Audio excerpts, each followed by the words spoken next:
지난주는 우리가 부활주일로 예배를 드렸고, 부활 이후 첫 번째 주일 예배를 맞이했습니다. 여러분, 우리가 이렇게 함께 모여 예배하는 이 시간은 우리의 삶을 정비하고 우리가 살아갈 삶을 준비하는 시간이기도 합니다. 또 이 크리스찬 예배는 예수님을 주로 선포하는 시간입니다. 예수님 외에는 누구도 우리의 주가 될 수 없음을 강하게 선포하는 시간이기도 하죠. 그래서 오늘 우리는 이 예배를 통해서 예수께 충성하고 예수님을 따르게 되고 그분의 빚으심과 지도를 받게 되는 것입니다.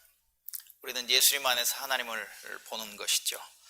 우리는 예수님 안에서 하나님을 예배합니다. 그게 바로 영과 진리로 드리는 예배인 것을 기억하시면서 오늘도 우리에게 이런 은혜, 이런 기회를 주신 하나님께 감사하고 찬양하며 또 그 하나님께서 우리의 영혼을, 우리의 삶을 정비시켜 주시고 준비시켜 주시는 그런 시간이 되기를 소망하면서 우리 함께 예배하도록 하십시다.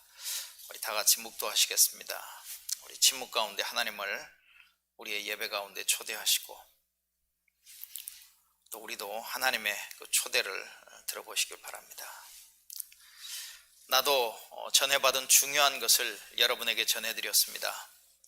그것은 곧 그리스도께서 성경대로 우리 죄를 위하여 죽으셨다는 것과 무덤에 묻히셨다는 것과 성경대로 사흔날에 살아나셨다는 것과 게바에게 나타나시고 다음에 12제자에게 나타나셨다고 하는 것입니다. 그 후에 그리스도께서는 한 번에 500명이 넘는 형제 자매들에게 나타나셨는데 그 가운데 덜어는 세상을 떠났지만 대다수는 지금도 살아있습니다. 다음에 야고보에게 나타나시고 그 다음에 모든 사도들에게 나타나셨습니다. 그런데 맨 나중에 다리 차지 못하여 난 자와 같은 나에게도 나타나셨습니다. 나는 사도들 가운데서 가장 작은 사도입니다. 나는 사도라고 불릴 만한 자격도 없습니다. 그것은 내가 하나님의 교회를 박해했기 때문입니다. 그러나 나는 하나님의 은혜로 오늘의 내가 되었습니다. 나에게 베풀어 주신 하나님의 은혜는 헛되지 않았습니다. 나는 사도들 가운데 어느 누구보다도 더 열심히 일하였습니다. 그러나 이렇게 한 것은 내가 아니라 나와 함께 하신 하나님의 은혜입니다. 그러므로 나나 그들이나 할 것 없이 우리는 이렇게 전파하고 있으며 여러분은 이렇게 믿었습니다. 하나님 아버지, 예수 그리스도의 죽으심과 묻히심과 그리고 부활하셔서 제자들에게 나타나시고 그 제자들의 삶을 변화시킨 것, 그 모든 것이 하나님의 전적인 은혜인 것을 기억합니다. 부활의 주님, 오늘도 살아계셔서 온 우주의 역사를 붙들고 지키고 인도하시고 하나님의 뜻대로 이루어 가시는 우리 주 예수님, 오늘도 그 부활의 능력으로 우리를 변화시키시고 우리를 새롭게 하시고 우리가 예수 그리스도를 따라 하나님 나라의 삶을 살아갈 수 있도록 힘을 주시기를 간절히 기도합니다. 오늘 이 예배를 통해 주님 영광 받으시고 찬양 받아 주시옵소서.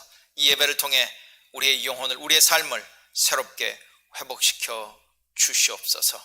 그래서 또 한 주일을 주님 주신 힘으로, 주님 주신 은혜로 하나님 주의 뜻을 따라 살아가는 한 주의 삶이 되게 하여 주시옵소서. 예수님 이름으로 기도합니다. 아멘.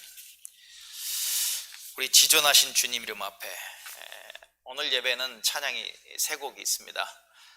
우리 지존하신 주님 이름 앞에 고백한 찬양한 이후에 우리 사도신경으로 고백하고 순서를 따라 우리 예배하겠습니다.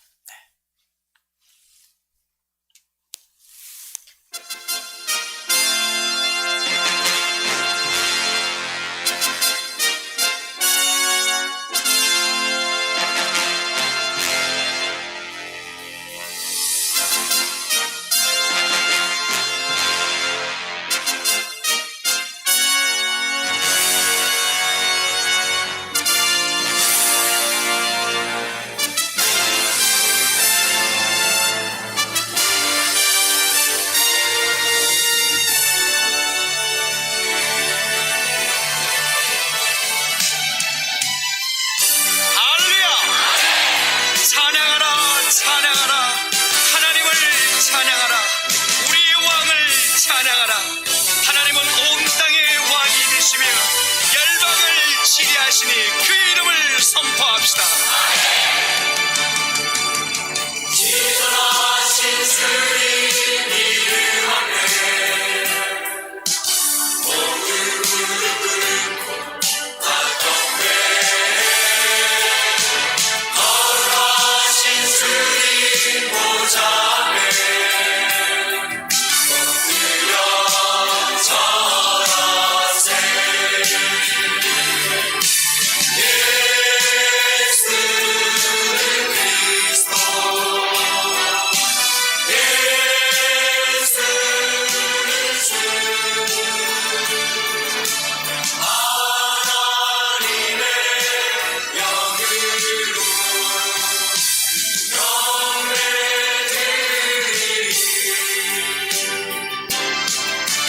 지존하신 주님 이름 앞에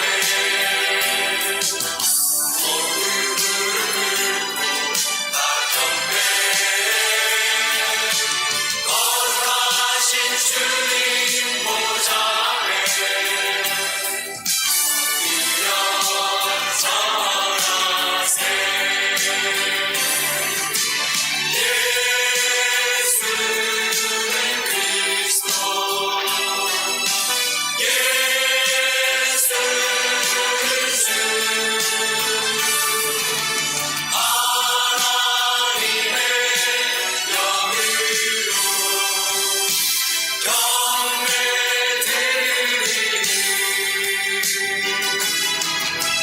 지존하신 주님 이름 앞에 모두 무릎 꿇고 다 경배. 거룩하신 주님 보좌 앞에 엎드려 절하세. 예수는 그리스도, 예수는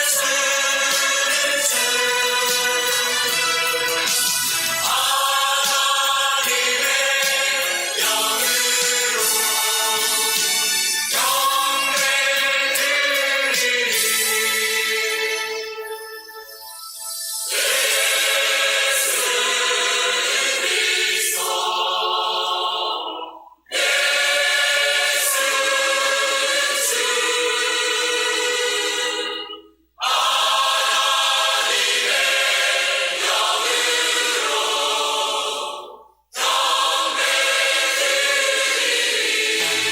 우리 모두 함께 예수 그리스도를 고백합시다. 예수는 그리스도, 살아계신 하나님. 예수는 나의 주. 할렐루야.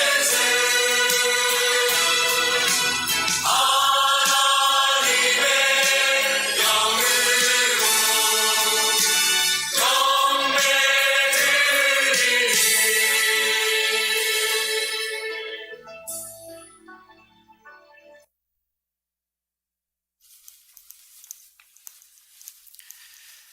네, 우리 신앙 고백 우리 함께 같이 하도록 하겠습니다. 나는 전능하신 아버지 하나님, 천지의 창조주를 믿습니다. 나는 그의 유일하신 아들 우리 주 예수 그리스도를 믿습니다. 그는 성령으로 잉태되어 동정녀 마리아에게서 나시고 본디오 빌라도 아래에서 고난을 받아 십자가에 못 박혀 죽으시고 장사된 지 사흘 만에 죽은 자 가운데서 다시 살아나셨으며 하늘에 오르시어 전능하신 아버지 하나님 우편에 앉아 계시다가 거기로부터 살아있는 자와 죽은 자를 심판하러 오십니다. 나는 성령을 믿으며 거룩한 공교회와 성도의 교제와 죄를 용서받는 것과 몸의 부활과 영원한 생명을 믿습니다. 아멘. 여러분, 주일 예배는 예수 그리스도의 부활하심을 찬양하는 그런 시간이기도 합니다. 우리 부활 찬양 무덤에 머물러 우리 함께 같이 하시겠습니다.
부활주일만의 일이 아닙니다. 우리가 매주 예수 그리스도의 부활을 찬양할 수 있다면 참 좋겠습니다. 우리의 예배도 가능한 것이, 의미가 있는 것이 부활하셔서 지금도 주님으로, 온 우주의 왕으로 다스리고 계시는 예수 그리스도 때문인 것을 기억하십시다. 우리 주님께서 가르쳐 주신 기도, 우리 함께 같이 기도하겠습니다. 언제나 우리 곁에 계시는 사랑하는 아버지의 이름이 귀히 여김을 받으며 사랑받기 원합니다. 아버지의 통치가 우리 안에 온전케 되기 원합니다. 아버지의 뜻이 하늘에서 이루어지는 것 같이 여기 이 땅에서도 이루어지기 원합니다. 오늘 우리에게 필요한 것을 오늘 우리에게 주옵소서. 어떤 모양으로든 우리에게 잘못하는 모든 이들을 우리가 용서하는 것 같이 아버지께 대한 우리의 죄와 잘못을 용서해 주옵소서. 우리가 유혹과 시련을 당하지 않게 해주시고 모든 나쁜 일에서 건져 주옵소서. 아버지가 주관자이시며 모든 권세가 아버지께 있으며 모든 영광도 영원히 아버지의 것입니다. 이것이 바로 우리가 원하는 바입니다. 아멘. 우리가 주님을 사랑한다는 고백이 담긴 이 찬양 우리 또 같이 하시겠습니다. 찬송가 315장 내 주 되신 주를 참 사랑하고.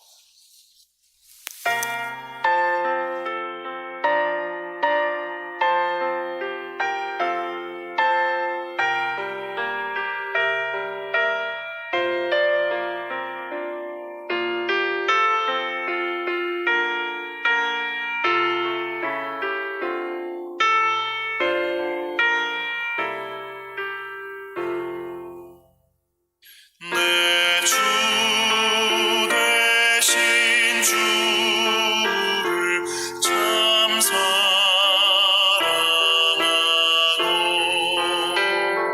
곧 그에게 죄를 다고합니다.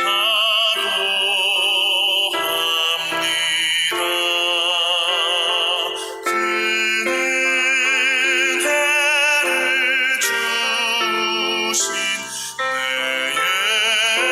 예수시니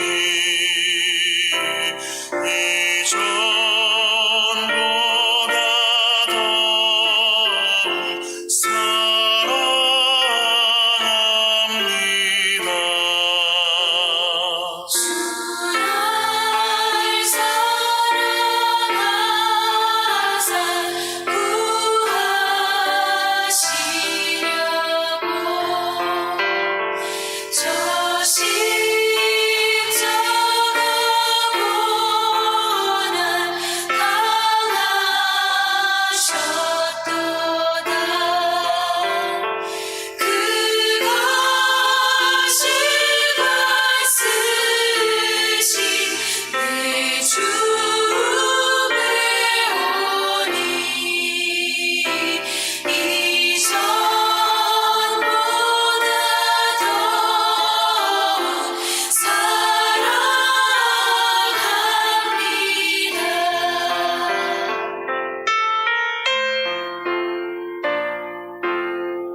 여러분, 이제는 우리가 열방을 위한 기도의 시간입니다.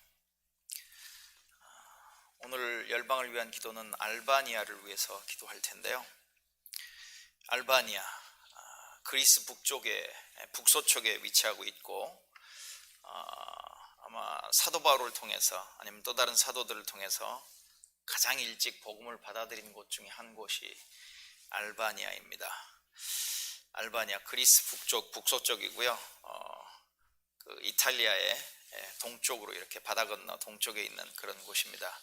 인구는 300만 명 조금 넘습니다. 면적도 한반도의 4분의 1밖에 되지 않고요. 1인당 GDP는 5,300불 정도입니다. 대한민국과는 1991년에 수교를 맺었고요. 주 그리스 대사가 알바니아 대사직을 겸임하고 있습니다. 재외동포 현황, 대한민국 외교부 자료에 가면 재외동포 현황은 이렇게 나와 있습니다. 대부분 선교사, 수도 티라나에 거주하고 있다, 이렇게 되어 있더라고요. 이 알바니아에는 15개의 종족이 있고요. 미전도 종족은 3개로 되어 있습니다. 미전도 종족 인구는 약 4만 명 정도이고요. 그런데 다수를 차지하고 있는 종교는 이슬람입니다. 55% 정도, 기독교는 34% 정도입니다. 기독교도 그리스 오소닥스 처치가 44% 정도고요. 캐톨릭이 51% 정도, 이 복음주의 개신교는 거의 미미한 숫자에 불과한 것 같습니다.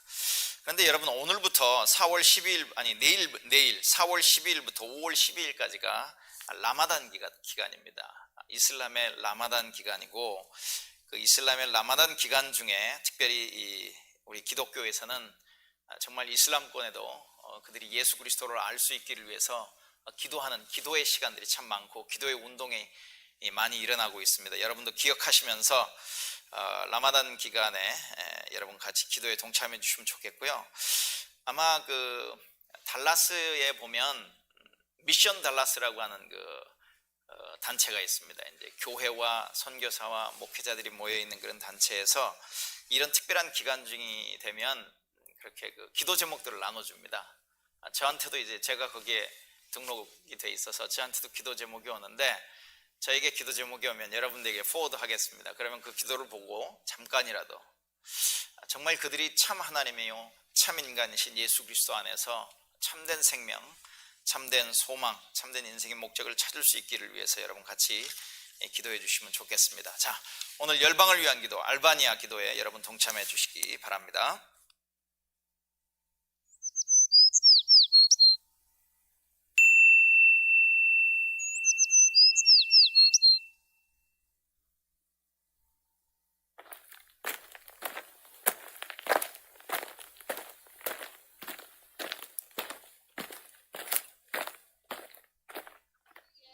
Jesus, minhas preces fornheiet basfetu.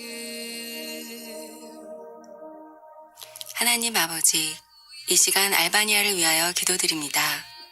알바니아는 여러 세기에 걸쳐 거대한 암흑 가운데 공산주의 아래 어떤 종교도 허락되지 않았던 나라입니다.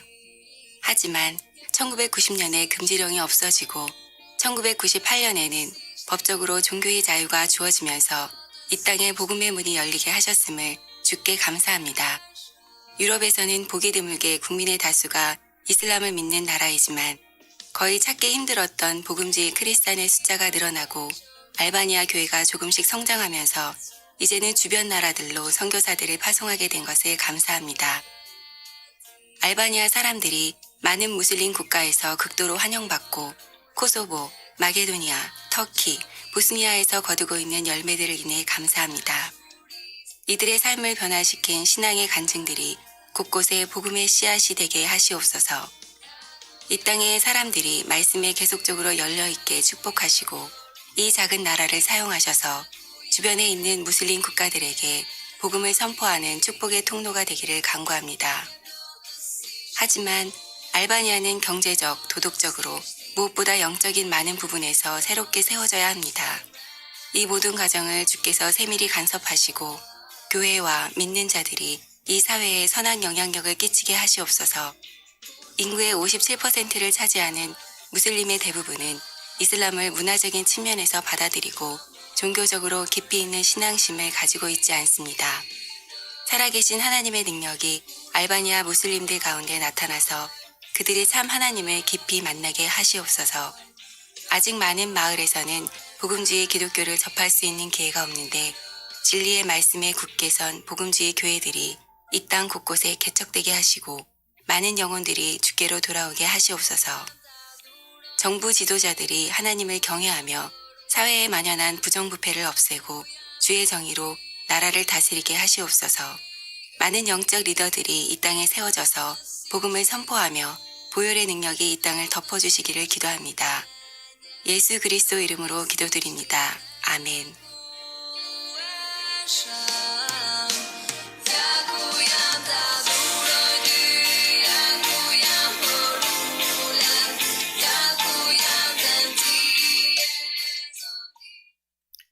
오늘 예배를 위해서 그리고 우리 교회 공동체와 성도를 위해서 하나님 나라를 위해서 우리 김정동 집사님께서 대표 기도 인도해 주시겠습니다. 우리 함께 같이 기도하시겠습니다.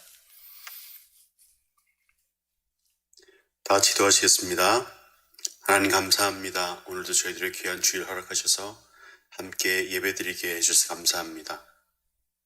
하나님, 교회에서 또는 각자의 처소에서 다른 모습으로 또 다른 자리에서 예배드리지만 우리가 한 마음으로 예수 그리스도를 기억하고 또 한 하나님을 예배할 수 있도록 주님 역사해 주시옵소서.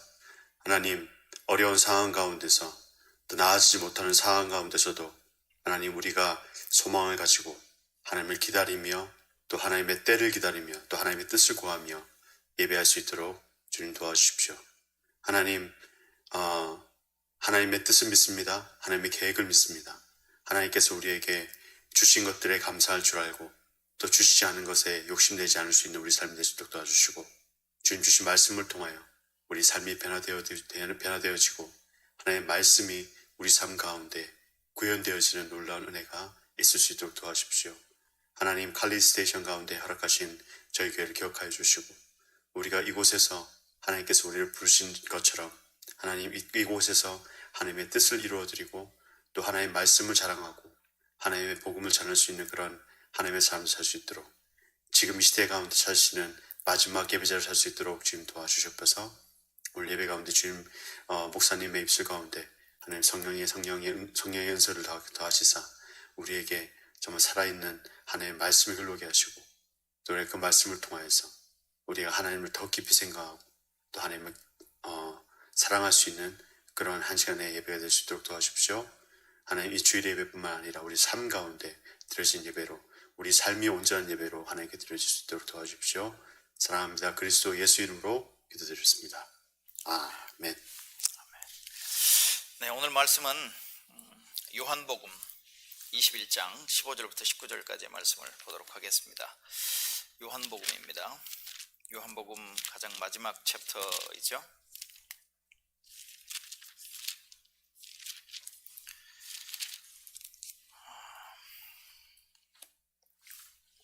요한복음 21장 15절부터 19절까지 말씀인데요. 오늘 설교는 21장 1절부터 사실 그 내용들을 다 포함할 겁니다. 요한복음 21장 15절부터 19절 하나님 말씀입니다. 그들이 식사를 다 마쳤을 때 예수님께서 시몬 베드로에게 말씀하셨습니다.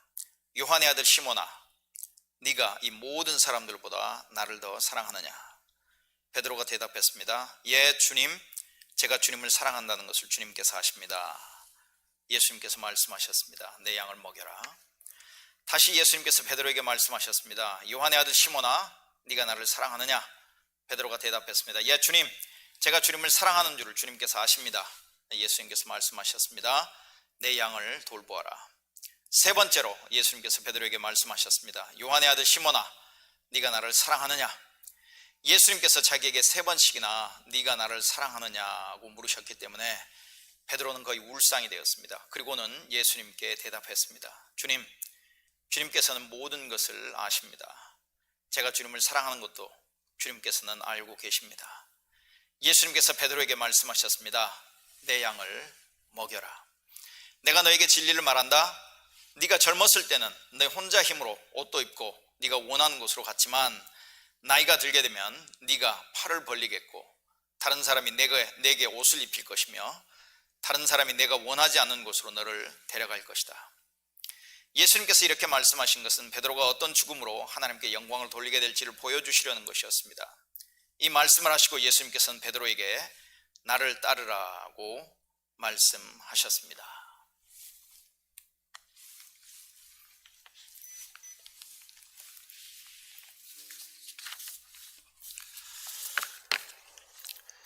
여러분, 오늘 이런 장면들을 한번 생각해 보셨으면 어떨까 하는 생각을 합니다. 여러분이 사랑하는 사람에게 결혼 프로포즈를 한다고 생각해 보십시다. 그렇다면 가장 먼저 장소, 그것도 어떤 추억의 장소를 선택하지 않을까 생각을 해봅니다.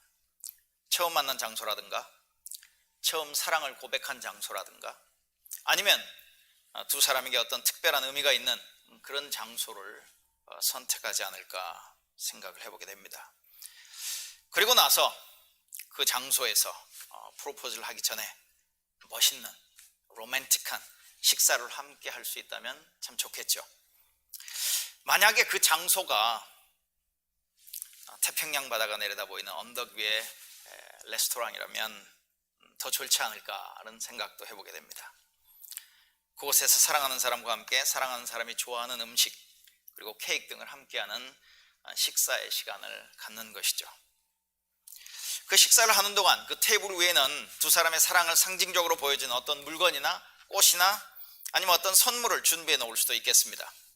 그리고 식사를 하는 동안에는 그동안 좋았던 추억, 서로 사랑할 수밖에 없었던 이유 등을 분위기 있게 로맨틱하게 나누는 시간을 가질 수도 있겠습니다. 그리고 마지막이면서 하이라이트, 결국 결혼 프로포즈를 하게 되겠죠. 나와 결혼해 주시겠습니까? Will you marry me? 이렇게 얘기를 하더라고요. 부활하신 예수님께서 자기를 3번 부인한 베드로를 회복시키길 원하셨습니다. 그래서 회복 프로젝트를 계획하시고 실행하십니다. 그래서 베드로와의 추억이 있는 한 곳을 선택하셨습니다. 그것이 바로 갈릴리 호숫가입니다. 예수님은 우선 베드로를 비롯한 다른 제자들과 함께 아침 식사를 하셨습니다. 친히 아침을 준비해 놓고 베드로와 다른 제자들을 기다리셨죠. 예수님께서 준비한 아침 식사 메뉴는 빵과 생선이었습니다. 조금 특별했던 것은 생선이 차콜 위에 석쇠를 올려놓고 그 석쇠 위에서 생선을 굽고 있었다고 하는 것이죠. 이 부분을 적고 있는데 갑자기 저희 가족이 아리조나에 있는 세도나 그랜드 캐년 좀 밑에 있는 세도나를 방문했을 때 일이 생각이 났습니다. 그곳에 가면 그 송어를 키우는 송어 농장이 있습니다. 깨끗한 물에 그 레인보우 트라우스를 이렇게 키우는데 거기서 그냥 낚싯대를 던지면 그냥 숭어가 물게 되죠. 그걸 잡은 숭어들을 가지고 와서 거기서 차콜에다가 이렇게 구워 먹을 수 있도록 이렇게 돼 있습니다. 갑자기 이 차콜 위에 생선을 생각해 보다 보니까 그 일이 생각이 났는데 참 특별한 경험이었습니다. 우리 가족들에게는 좋은 기억으로 남아있는 그런 시간들이죠. 자, 아침 식사가 다 끝난 후에 예수님께서는 베드로에게 3번 질문을 합니다. 네가 나를 사랑하느냐? 그리고 그 질문, 그리고 베드로의 대답, 그 시간들을 통해서 예수님께서는 베드로의 마음을 드러내 주시고 베드로에게 사명을 주시면서 베드로를 회복하시는 이야기가 오늘의 이야기입니다. 오늘 저는 이 이야기를 보면서 예수님께서 베드로를 회복하시는데 참 예수님의 그 세심한 배려가 눈에 띄었습니다. 여러분, 오늘 본문을 보면 7명의 제자들이 갈릴리에서 고기를 잡고 있는 모습을 그리고 있습니다. 여러 가지 우리가 질문을 해볼 수 있습니다. 그러면 나머지 다른 제자들은 어디로 가버렸지? 왜 이들이 갈릴리에 지금 있는 것일까? 예수님은 예루살렘에서 부활하셨는데 왜 갈릴리에 있는 것일까? 도대체 이들은 갈릴리에서 무엇을 하고 있는 것일까? 이들은 과연 부활의 주님을 만나지 못한 것인가 이전에? 그런데 성경 기사를 보면 이들은 이전에도 예수 그리스도 부활하신 주님을 만난 적이 있습니다. 그렇기 때문에 우리는 그런 질문을 해볼 수도 있겠죠. 도대체 이들은 부활의 주님을 만난 이후에 도대체 무슨 일이 있어서 갈릴리에서 무슨 일을 하고 있는 것인가? 왜 이들은 지금 고기를 잡고 있는 것인가? 여러 가지 질문을 해볼 수 있습니다만은 그 질문에 우리는 또한 다양하게 우리의 상상력을 동원해서 이렇게 대답을 해볼 수 있겠습니다만은 오늘 저는 그런 다양한 질문들을 질문하기보다는 이 이야기의 분명한 한 가지의 분명한 사실을 오늘 저와 여러분이 보기를 원한다고 하는 것이죠.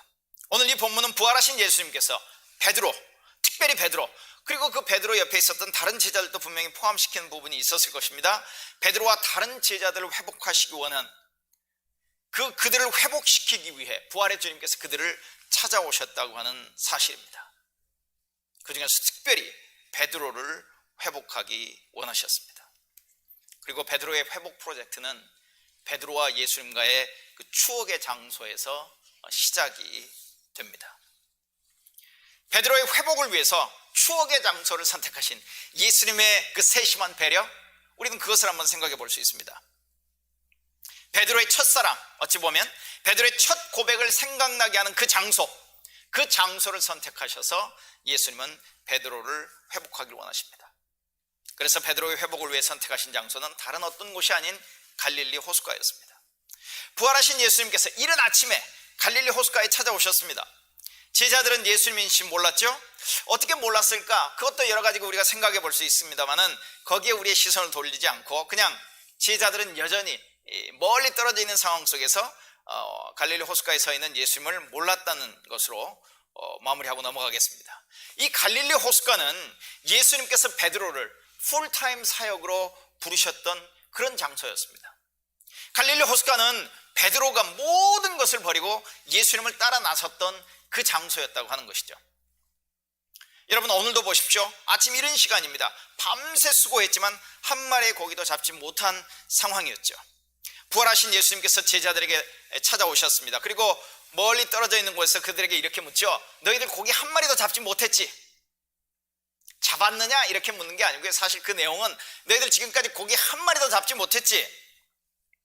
그렇지? 그렇다면 배 오른편에 한번 그물을 던져봐라. 그러면 고기를 좀 잡을 수 있을 것이다. 제자들이 그 말을 따릅니다. 참 놀랍죠? 이해가 되지 않는 부분이에요. 이것도 굳이 설명을 하지 않겠습니다. 어쨌든 제자들이 그 말을 따라서 그물을 오른쪽에 던졌을 때 고기가 너무 많이 잡혔습니다. 그물을 배 안으로 끌어올릴 수가 없었습니다. 예수님께서 사랑하시던 제자, 그는 바로 요한이라고 우리는 알고 있죠. 예수께서 사랑하시던 제자가 고기가 많이 잡힌 사건을 보고 그렇게 부르짖습니다. 주님이시다. 베드로가 그 말을 듣자마자 벗고 있던 겉옷을 몸에 두르고는 물로 뛰어들어 헤엄쳐서 예수를 찾아갑니다. 여러분, 근데 지금 이 상황은 베드로가 결코 잊을 수 없는 또 다른 사건을 분명히 생각나게 했을 거라고 하는 것이죠. 그리고 그 사건은 누가복음 5장에 기록되어 있습니다. 그리고 여러분이 누가복음 5장을 오늘 집에 가셔서 이번 주에 한번 읽어보시기 바랍니다. 누가복음 5장에 나와 있는 그 사건과 오늘의 사건은 거의 대동소이합니다. 똑같은 사건 아니야 할 정도로 놀랍게 대동소이한 그런 사건인 것을 알 수 있습니다. 시간적으로 따지면 한 3년 전에 예수께서 바로 이 장소에서 베드로와 안드레 그리고 야고보와 요한을 풀타임 제자로 부르셨습니다. 그런데 여러분, 이 누가복음 5장에 나와 있는 사건이 마태복음 4장에도 나와 있어요. 근데 마태복음 4장에는 또 누가복음과 똑같은 사건인데 조금 다르게 기록을 하고 있습니다. 그래서 여러분이 누가복음 5장 그리고 마태복음 4장의 이야기들 여러분이 좀 살펴보시면 좋은데요. 이날도 아침 이른 시간이었습니다. 호숫가에 배 두 척이 있었죠. 어부들이 그물을 싣고 있습니다. 그들도 밤새 수고했습니다. 고기를 한 마리도 잡지 못했습니다. 뭐 그런 날도 있죠. 고기를 한 마리도 잡지 못한 날도 있습니다. 예수께서 시몬에게 얘기합니다. 네 배 좀 빌리자. 그리고 그 배에 올라가서 사람들을 보고 가르치십니다. 그리고 사람들 다 가르친 이후에 시몬에게 또다시 얘기합니다. 깊은 데로 가서 그물을 내려 고기를 잡으라. 시몬이 대답을 합니다. 시몬 베드로죠. 선생님, 우리가 밤새도록 수고했지만 아무것도 잡지 못했습니다. 그러나 선생님의 말씀대로 그물을 내리겠습니다. 근데 여러분, 좀 이상하지 않습니까? 이들은 고기잡이의 달인입니다. 예수님은 고기 잡는 것과는 별 상관이 없는 것이죠. 그런데 예수님이 가르침을 가르친 다음에 지금 시몬에게 야, 다시 한번 고기를 잡으러 가자, 깊은 곳에 그물을 내리라고 얘기를 하지요. 그런데 베드로가 그 말에 순종을 했단 말입니다. 좀 이상해요. 여러분, 첫 번째, 지금 마태복음을 봐도 그렇고 누가복음을 봐도 그렇고 예수님과 베드로의 첫 번째 만남입니다. 물론 예수께서 어떤 일들을 행하셨고 어떤 말씀을 행하셨던 것을 어느 정도 들었을지 모르겠지만 그 상황에서 예수님의 그 말씀에 베드로가 순종했다라고 하는 것은 참으로 놀랍습니다. 말 그대로 첫 번째 만남인데 순종했다면 우리는 정말 베드로에게서 순종이란 무엇인가를 우리는 배워야 합니다. 그런데 그것이 첫 번째 만남이 아니라면 어느 정도 이해할 수 있는 부분이 있습니다. 그런데 여러분, 누가복음을 보면 예수님과 베드로의 첫 번째 만남이지만, 마태복음을 보면 예수님과 베드로의 첫 번째 만남이지만, 요한복음 1장을 보면 예수님과 베드로의 첫 번째 만남이 아닙니다. 요한복음 1장에 예수님과 베드로의 첫 번째 만남이 있었고, 그때 베드로는 예수님을 분명히 그리스도라고 고백했습니다. 그리고 그 시간 이후로 베드로는 파트타임으로 예수님을 따라다녔을 것입니다.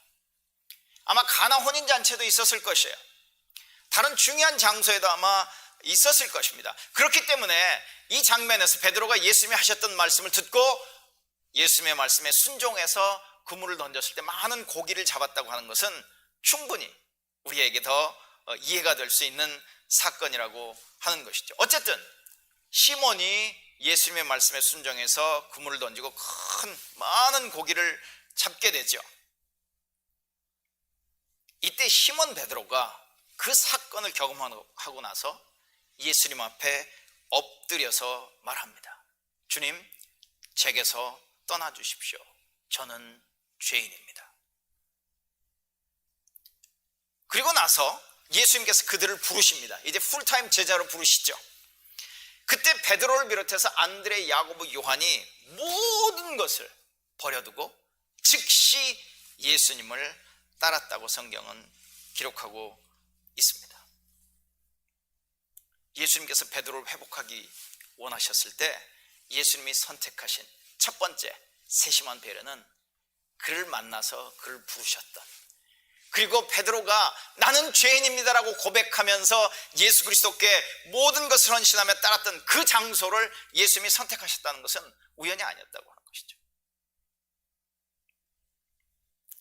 여러분, 나중에도 말씀드리겠습니다만 요한복음을 보면 요한의 아들 시몬아 이렇게 부르죠. 요한의 아들 시몬아. 근데 요한의 아들 빼면 그냥 시몬입니다. 시몬. 베드로인데 시몬으로 불러요. 요한복음 21장을 보면 시몬이라고 부릅니다. 그런데 누가복음 5장을 보면 예수님께서 베드로를 향해서 계속해서 시몬이라고 불러요. 거기도 아마 어떤 의미가 있을 것입니다. 그 첫 번째 장면, 그 첫 번째 사건, 베드로의 첫사랑, 첫 고백, 자기의 무능력을 고백했던, 자기의 자격 없음을 고백했던, 아니면 자기의 의의는 1도 찾아볼 수 없었던, 1도 주장할 수 없었던 어떤 그 순간을 기억하라고, 자기의 의로 가득 차서 자기의 어떤 열정과 헌신과 어떤 자기의 주장으로 자기만이 그 누구보다도 사랑한다고 주장했던 그 주장 이후에 허무하게 무너졌던 베드로를 회복하기 위해서 예수님은 베드로가 자신이 죄인임을 고백할 수밖에 없었던 그 사건이 일어났던 그 현장을 찾아가서 베드로를 부르고 계시는 게 아니겠는가. 아마 풀었으면 이렇게 얘기하지 않았을까요? 내가 너를 풀타임 제자로 부르던데 그 갈릴리 호숫가의 사건을 기억하겠니? 너 그때 네가 죄인이라고 고백했잖아. 그때 내가 너를 부르고 너에게 사명을 주었잖아. 네 의로움 때문에, 네 열심 때문에, 네 열정 때문에, 네 헌신 때문에, 네 온전하다고 주장했던 그것 때문에 내가 너를 부른 게 아니지 않냐. 그건 너도 잘 알고 있지 않느냐. 너 그날 나에게 죄인이라고 고백하지 않았었느냐.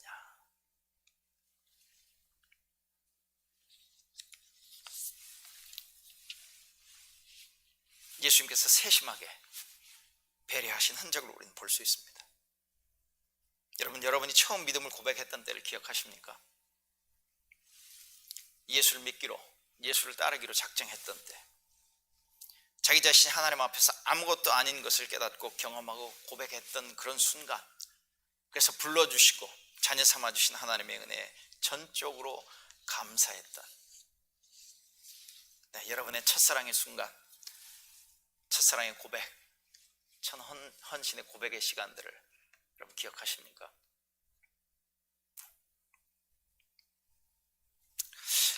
예수님의 세심한 배려는 예수께서 준비하신 숯불에서도 우리는 발견해 볼 수 있습니다. 숯불.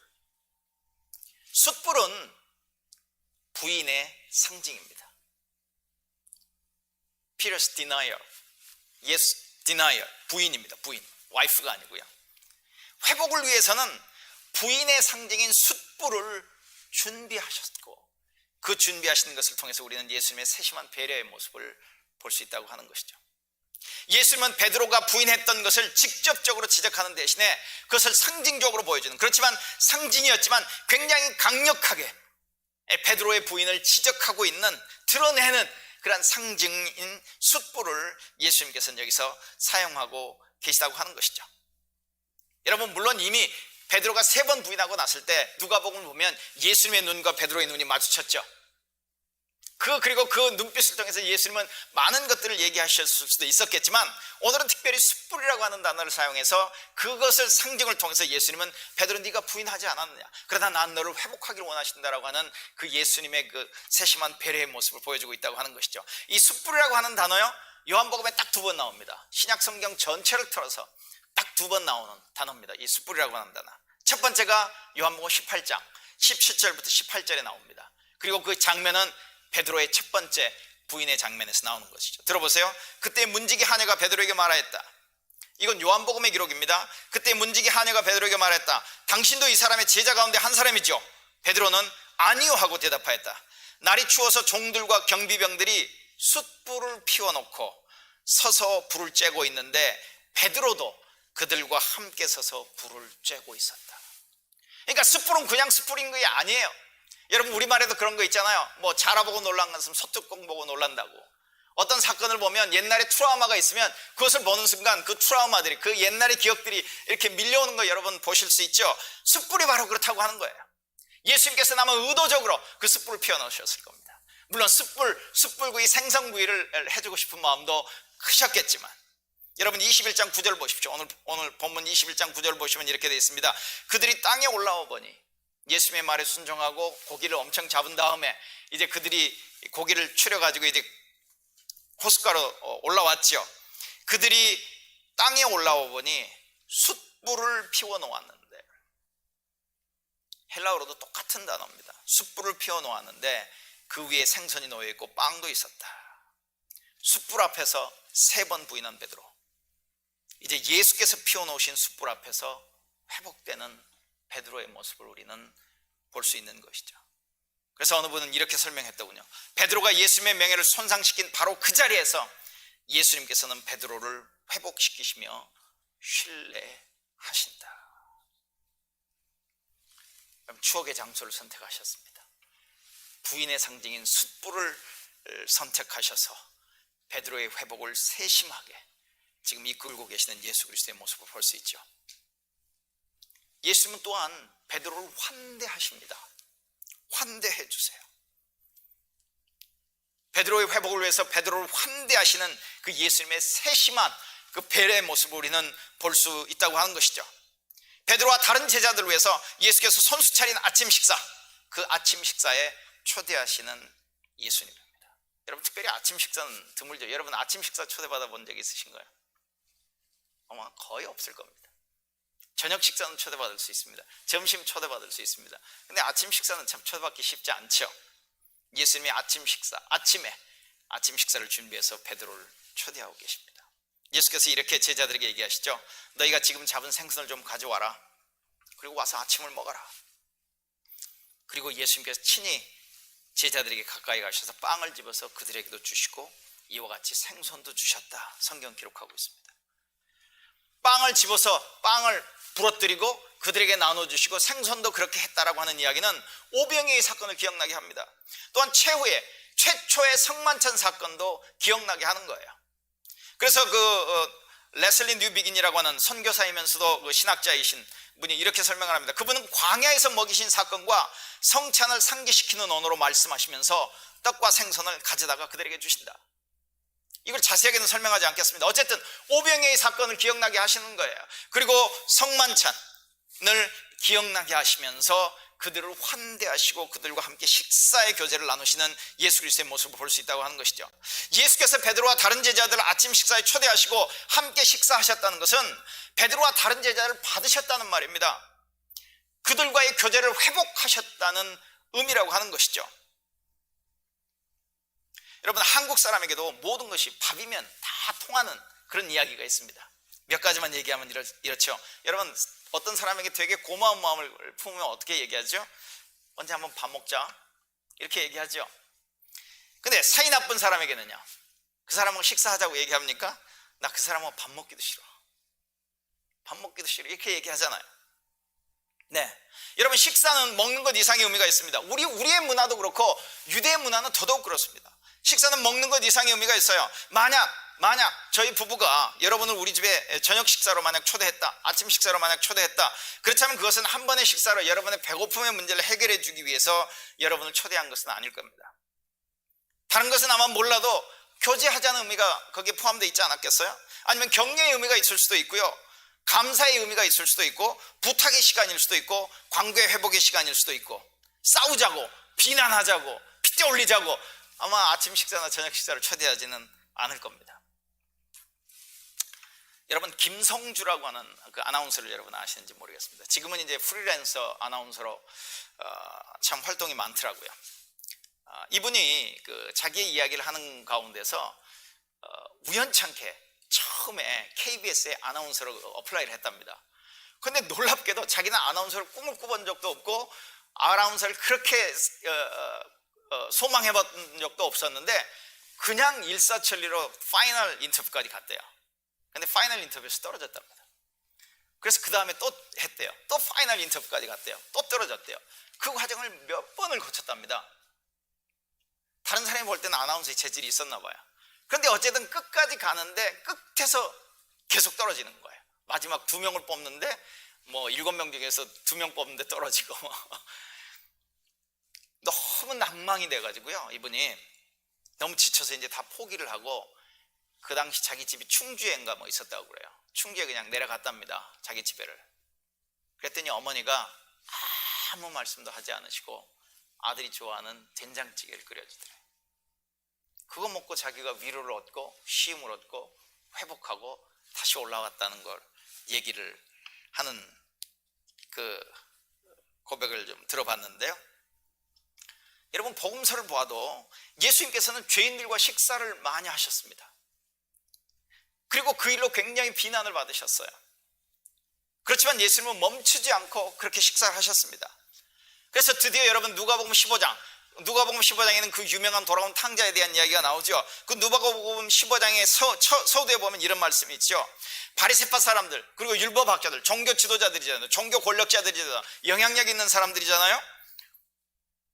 그 사회에 뭐라고 그러죠? 갑자기 생각이 안 나요. 단어들이 생각이 안 나요. 하여튼 그 사회에 아주 영향력 있는 사람들이 투덜대면서 이렇게 얘기합니다. 이 사람이, 예수님을 가리키죠, 이 사람이 죄인들을 맞아들이고 그들과 함께 음식을 먹는구나. 그러니까 음식을 먹는다고 하는 것 자체는 단순하게 배고픔의 문제를 해결하는 정도의 문제가 아니에요. 교제입니다. 받아들였다는 거예요. 인정했다는 겁니다. 그래서 한 주석학자는 이렇게 얘기해요. 식사를 함께 하자는 초청은 동양에서는 단순한 사교적 행위 이상의 의미를 지니고 있다. 그것은 교제하고 마음의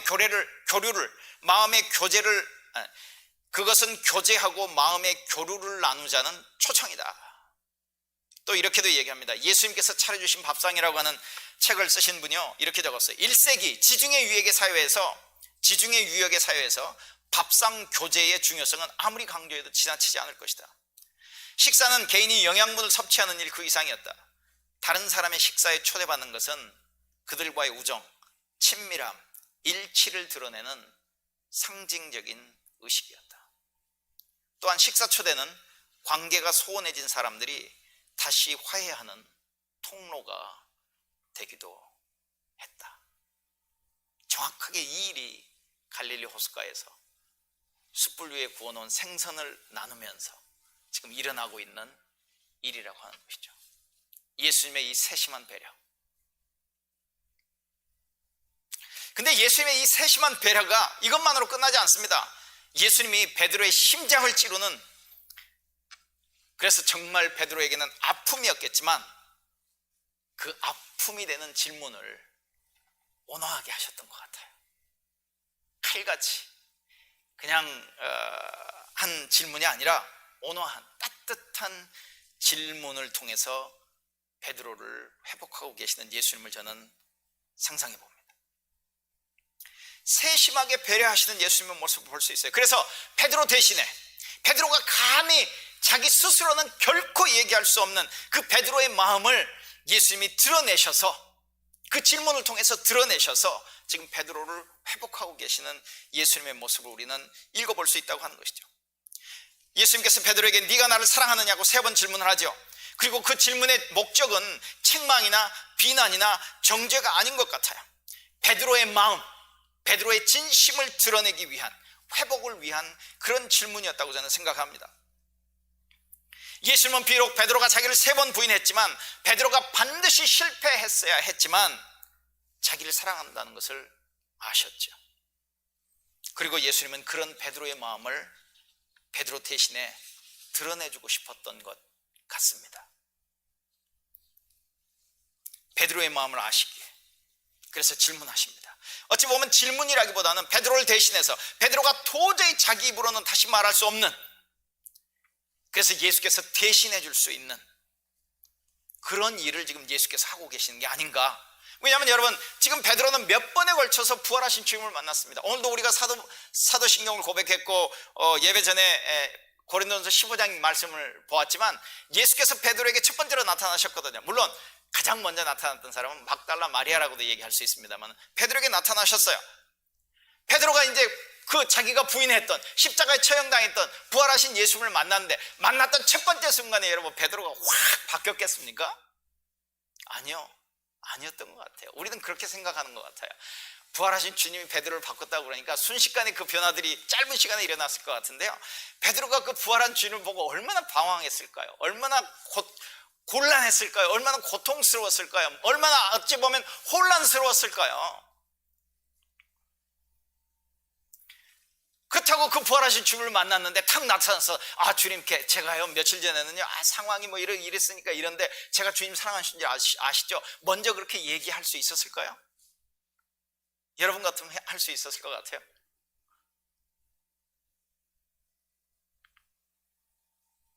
힘듭니다. 힘들어요. 그래서 저는 그렇게 한번 생각해 보는 것이죠. 베드로를 대신해서 예수님께서 베드로의 진심을 드러내기 위해 질문을 했는데, 그 질문이 예수님의 세심한 배려의 결과이지만 베드로 편에서는 아마 심장을 깊게 찌르는, 몹시 괴로운, 아마 답을 하고 싶지 않은, 아니 답을 하고든 싶지만 쉽게 답할 수 없는, 그를 주저하게 만드는 그런 질문은 아니었을까 하는 생각을 해보게 된다고 하는 것이죠.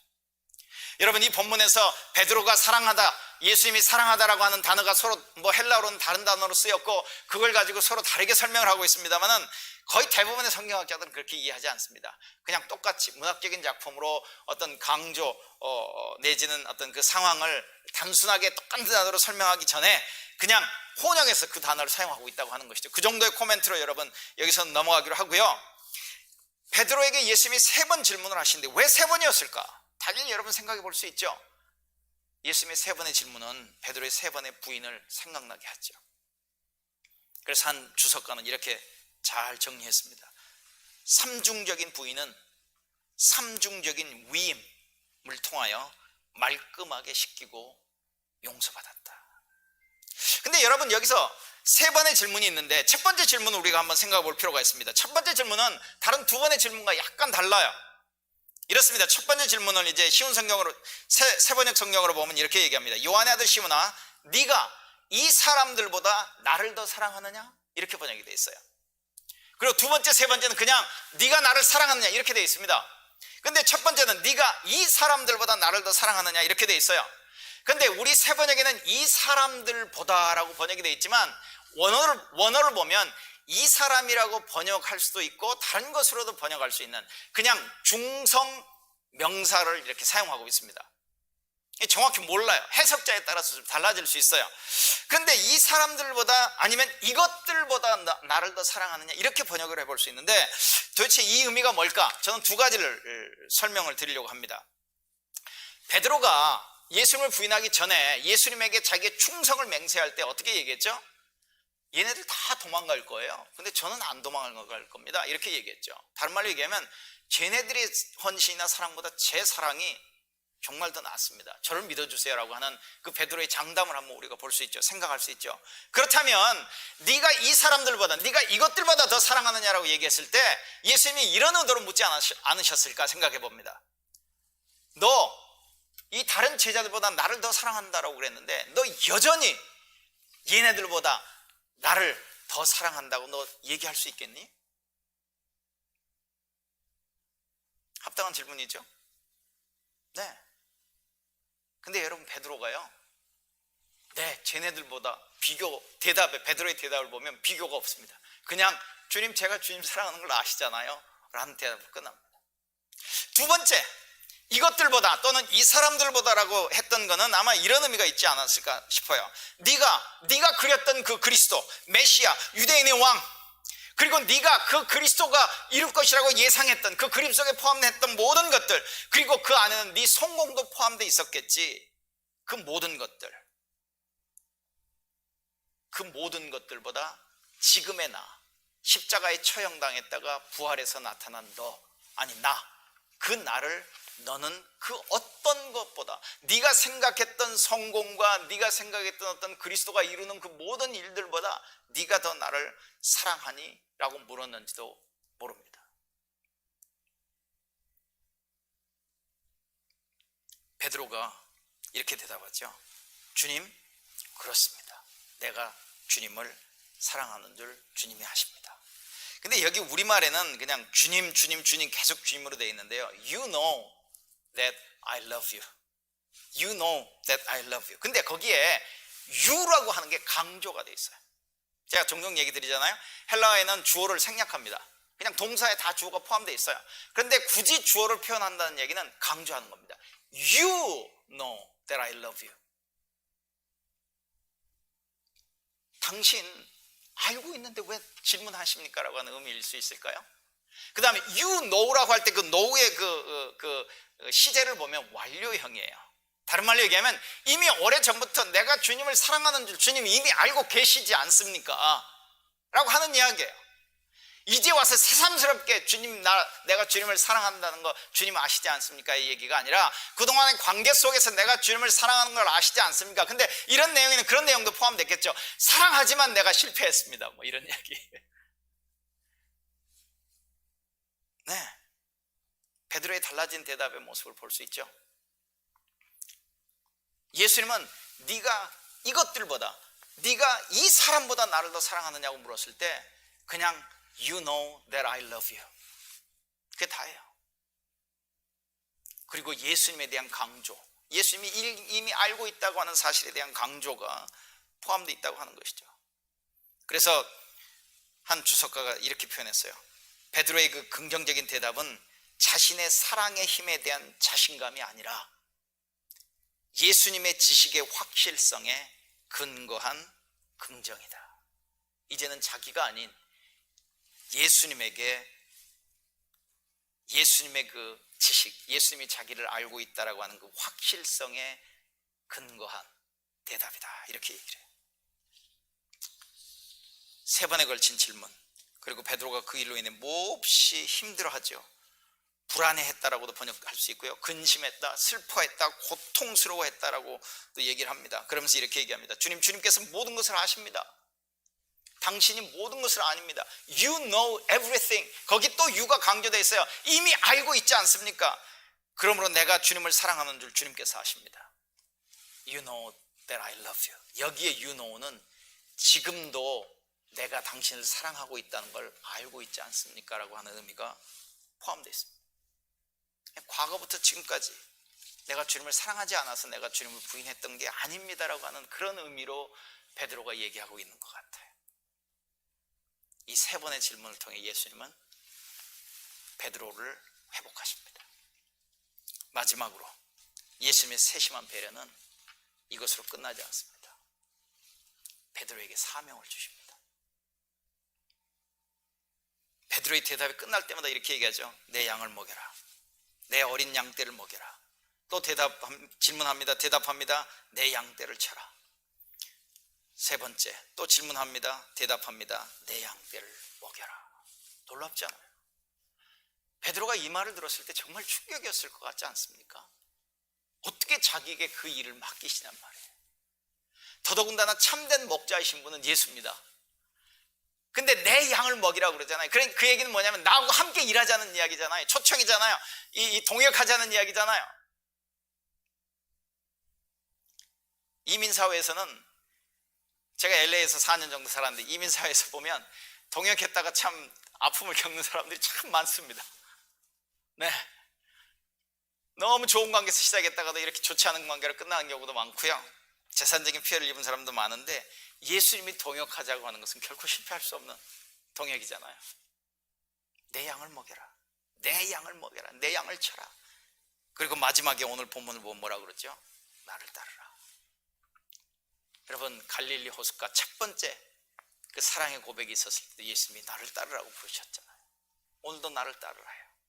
여러분, 용서만 하고 회복만 시켜놓고 아무런 일도 주지 않는다면 그것으로도 충분하다고 생각할 수 있을지 모르겠지만 사명까지 주시고 같이 동역하자고 초청하신다라고 하는 것은 놀라운 정말 회복 프로젝트의 그 마무리를 딱 짓는 거 아니겠습니까? 나 너 이해해. 네가 나를 사랑하는 줄 알아. 네 열심이, 네 열정이, 네 헌신이 사랑이 부족해서 나를 부인하는 것 아니라는 것도 알아. 그래서 내가 너를 용서한다. 내가 너와의 교제도 회복하기를 원해. 그게 다야. 근데 결코 이전에 내가 주었던 네 사명, 사람을 낚는 어부가 되라고 하는 그 사명, 그것은 꿈도 꾸지 마. Forget it. 이렇게 얘기하지 않으셨어요. 여러분, 어떤 운동선수가 어떤 굉장히 중요한 어떤 경기에서 결정적인 실수를 통해서 그 팀이 져버렸어요.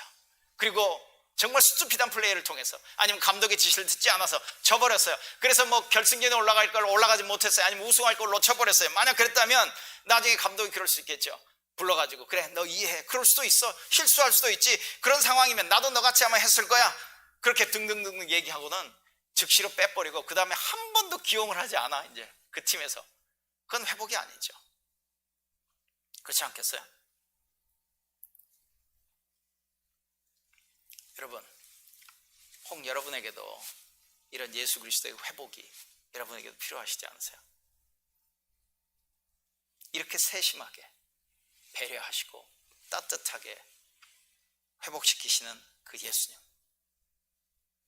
베드로를 그렇게 회복시키셨다면 우리의 실패에도, 우리의 부족에도, 우리의 어리석음에도 얼마든지 우리를 회복시키시고 우리를 받으시고 우리와 함께 하실 수 있는 그 예수 그리스도를 우리는 그릴 수 있지 않을까요? 부활의 주님, 우리를 회복하시는 세심하시고 배려심 깊은 예수 그리스도께 여러분 언제든 주저 말고 나오시기 바랍니다. 기도하겠습니다.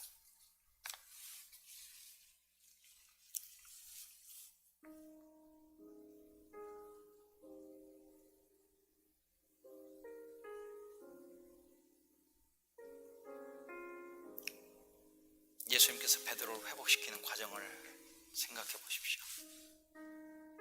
추억의 장소,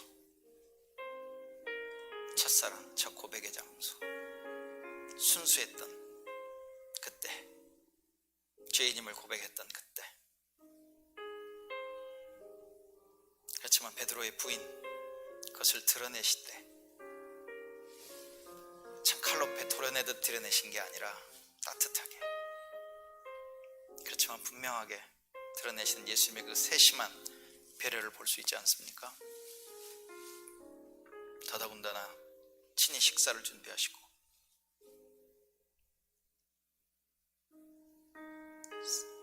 생선을 석쇠 위에 구워서 직접 떼어주시는 예수님,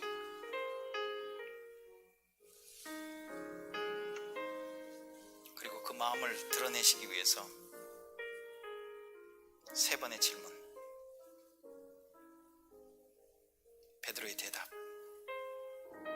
예수님이 아무런 코멘트도 하지 아니하시고 내 양을 먹이라 사명을 주시는 모습, 그 예수님, 부활하신 예수님, 우리의 주님, 우리의 구세주, 우리의 왕, 기억하십시오. 그 예수님을.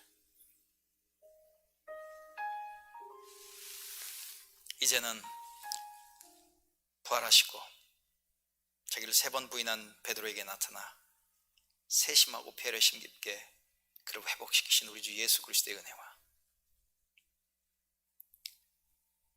하나님 아버지 그 놀라우신 사랑하심과 성령의 교제하심이 우리 성도들 위해, 이 교회 위에, 또 한 주일의 삶 위에 지금부터 영원토록 함께 하시기를 예수 그리스도의 이름을 의지하여 간절히 축원하옵나이다. 아멘.